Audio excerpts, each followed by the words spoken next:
ආයුබෝවන් කියලා පිළිගන්නවා ස්ටඩි ටිප්ස් CMR YouTube නාලිකාව හරහා අරගෙන එන තවත් අලුත් වීඩියෝ එකක් එක්ක. අද වීඩියෝ එකෙන් කතා කරන්න බලාපොරොත්තු වෙන්නේ මේ වෙද්දී ඔයාලට ආයුධම් පත්‍ර යොමු කරන්න පුළුවන් පේරාදෙණිය විශ්වවිද්‍යාලයේ බාහිර උපාධි පාඨමාලාවක් සම්බන්ධව. ඒ වගේම මේ වෙද්දී ආයුධම් පත්‍ර යොමු කරන්න පුළුවන් ඩිප්ලෝමා ප්‍රෝග්‍රෑම් කිහිපයකුත් මේ වෙද්දී කැසට් වෙලා තියෙනවා. වීඩියෝ එකට යන්න කලින් මතක් කරලා ඉන්නම් ඔයා අපේ නාලිකාවට අලුත් කෙනෙක් නම් දැන් අපේ channel එක subscribe කරලා තියාගන්න. ඒ වගේම මේ වීඩියෝ සම්බන්ධව මොනවා හරි ගැටලුවක් තිබ්බොත් අනිවාර්යයෙන්ම කමෙන්ට් කරන්න. ඒ වගේම වීඩියෝ එක තව කෙනෙක්ට බලන්න ෂෙයා කරන්න. එහෙනම් අපි වීඩියෝ එකේ ඉස්සරහට යමු.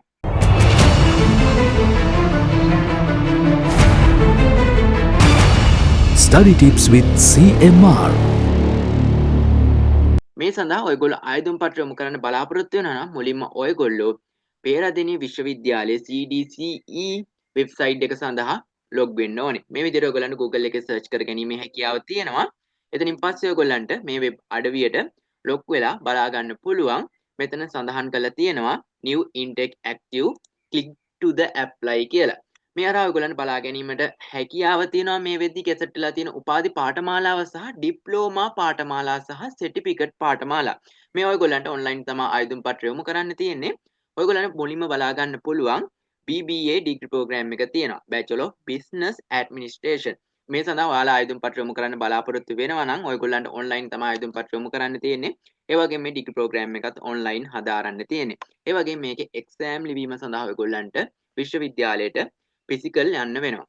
මේ සඳහා ඔයගොල්ලන් ආයුධම් පත්‍ර යොමු කරන්න බලාපොරොත්තු වෙනවා නම් ඔයගොල්ලන්ට මේ යට සඳහන් කරලා තියෙන අදාළ ඩිග්‍රී ප්‍රෝග්‍රෑම් එකේ රෙජිස්ටර් for කියන එක ක්ලික් කරලා ආයුධම් පත්‍ර යොමු කිරීමේ හැකියාව තියෙනවා. ඒ වගේම ඔයගොල්ලෝ ආයුධම් පත්‍ර යොමු කරන්න කලින් මේකට අදාළ පේමන්ට් එක කරන්න ඕනේ. කියන්නේ ඇප්ලිකේෂන් fee එක ගෙවන්න ඕනේ. ඔයගොල්ලෝ BBA එක සඳහා ආයුධම් පත්‍ර යොමු කරනවා නම් රුපියල් 1500ක මුදලක් ගෙවන්න ඕනේ. People's Bank පේරාදෙණිය branch ඒ වගේම account number එක සඳහන් කරලා තියෙනවා. ඒ වගේම ඔයගොල්ලෝ මේ සඳහා ආයුධම් පත්‍ර යොමු කරනවා නම් ඔයගොල්ලෝ මේ ඔන්ලයින් ආයුධම් පත්‍ර යොමු කරපු ඇප්ලිකේෂන් එකත් එක්ක මේ පහත සඳහන් කරලා තියෙන ડોකියුමන්ට් ඔයගොල්ලෝ පෝස්ට් කරන්න ඕනේ මේ ලබා දීලා තියෙන ඇඩ්‍රස් එකට. ඒ වගේම ඔයගොල්ලන්ට මොනවා හරි වැඩි විස්තර දැන ගැනීමට අවශ්‍යයි නම් මේ දුරකථන අංකය සම්බන්ධ කරගෙන ඔයගොල්ලන්ට විස්තර ලබා ගැනීමේ හැකියාව තියෙනවා. ආයුධම් පත්‍ර යොමු කරන ආකාරය ගැන කතා කරන්න කලින් අපි බලලා ඉමු මේ ඩිග්‍රී ප්‍රෝග්‍රෑම් එකේ තියෙන විශේෂතා මොනවද කියලා. ඒ වගේම මේ හරහා ඔයාලට හදාරන්න පුළුවන් දේවල් මොනවද කියලා. ඔයගොල්ලන්ට මේ විදිහට බලා ගන්න පුළුවන් මේගොල්ලන්ගේ ඇඩ්වර්ටයිස්මන්ට් එක තියෙනවා.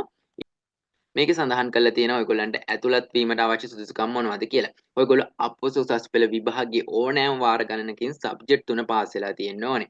ඒ වගේම මේක සම්පූර්ණයෙන්ම ඔයාලට හදාරන්න තියෙන ඉංග්‍රීසි මාධ්‍යෙන්. ඒ වගේම මේ සඳහා ආයුධම් පත්‍ර යොමු කරන්න පුළුවන් අවසාන දවස 2025 මැයි 31. මැයි 31ට කලින් ඔයගොල්ලෝ මේ සඳහා ඔන්ලයින් ආයුධම් පත්‍ර යොමු කරලා මේ අදාළ ડોකියුමන්ට් ටික කැම්පස් එකට පෝස්ට් කරන්න ඕනේ. ඒ වගේම ඔයගොල්ලන්ට මෙතනින් බලා ගන්න පුළුවන් මේ සඳහා ඔයගොල්ලෝ ඇතුළත් වෙන්න ඕනේ සුදුසුකම් මොනවද කියලා. ඒ වගේම මෙතන ඔයගොල්ලන්ට මීඩියම් එක බලා ගැනීමේ හැකියාව තියෙනවා. ඒ වගේම ඔයගොල්ලන්ට මෙතනින් ප්‍රෝග්‍රෑම් එකේ ස්ට්‍රක්චර් එක බලා ගැනීමේ හැකියාව තියෙනවා. මේක ඔයගොල්ලන්ට කොටස් 3කින් තමයි හම්බෙන්නේ. මුලින්ම ඩිප්ලෝමා එක හම්බෙනවා. ඊළඟට හයර් ඩිප්ලෝමා එක හම්බෙනවා. ඊළඟට තමයි ඩිග්‍රී එක හම්බෙන්නේ. ඒ අදාළ සබ්ජෙක්ට් ඔයගොල්ලන්ට මෙතනින් බලා ගැනීමේ හැකියාව තියෙනවා. මේක ක්‍රෙඩිට් 90ක ඩිග්‍රී ප්‍රෝග්‍රෑම් එකක්. ඒ වගේම කෝස් P එක ඔයගොල්ලන්ට මෙතනින් බලා ගැනීමේ හැකියාව තියෙනවා. ඇප්ලිකේෂන් fee එක සාමාන්‍යයෙන් 1500යි. ඔයගොල්ලන්ට කෝස් fee එක තාම මෙතන සඳහන් කරලා නැහැ. බොහෝ දුරට මේකේ කෝස් fee එක අවුරුදු 3 සඳහාම ලක්ෂ 3ක් වගේ වෙයි. ලක්ෂ 2කමාරක් 3ක් අතර වගේ වෙයි. ඔයගොල්ලන්ට අවුරුද්දෙන් අවුරුද්ද ගෙවීමේ හැකියාව තියෙනවා. මේ දේවල් තමයි මේකේ විශේෂ කාරණා විදිහට සඳහන් කරලා තියෙන්නේ. අපි බලමු දැන් මේ සඳහා කොහොමද ඔන්ලයින් ආයුධම් පත්‍ර යොමු කරන්න කියලා. ඔයගොල්ලෝ ආයුධම් පත්‍ර යොමු කරන්න බලාපොරොත්තු වෙනවා නම් ඔයගොල්ලෝ ක්ලික් කරන්න ඕනේ register for Bachelor of Business Administration කියන එක.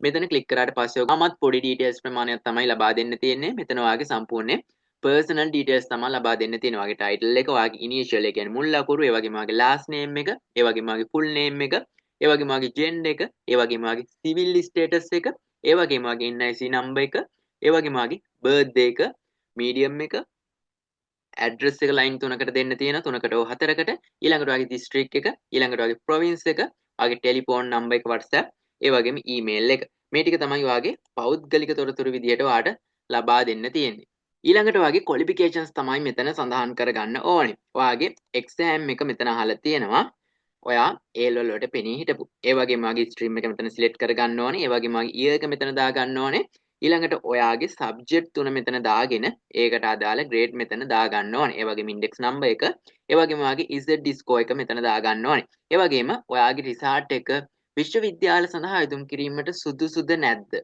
කියන එක මෙතන සඳහන් කරගන්න ඕනේ. ඒ වගේම මේ වෙද්දි මොනවා හරි කෝස් එකක් ඩිප්ලෝමා ප්‍රෝග්‍රෑම් එකක් නැත්නම් ඩිග්‍රී එකක් කරලා තියෙනවා නම් ඒ සුදුසුකම් මෙතන ඇතුළත් කරගන්න ඕනේ.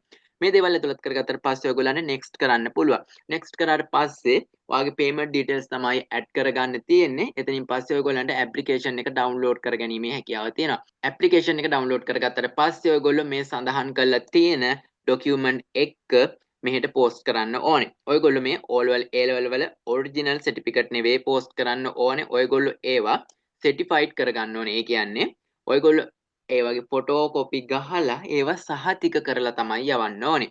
මේ විදිහට තමයි මේ සඳහා ආයුධම් පත්‍රය යොමු කරන්න තියෙන්නේ. ඔයගොල්ලන්ට මොනවා හරි ගැටලුවක් තිබ්බොත් අනිවාර්යයෙන්ම කමෙන්ට් කරන්න. අපි මේ වගේම තවත් අලුත් වීඩියෝ එකකින් හම්බෙමු. මේ වීඩියෝ එකත් එක්ක එකතු වෙච්ච ඔයාලට සුබ දවසක්.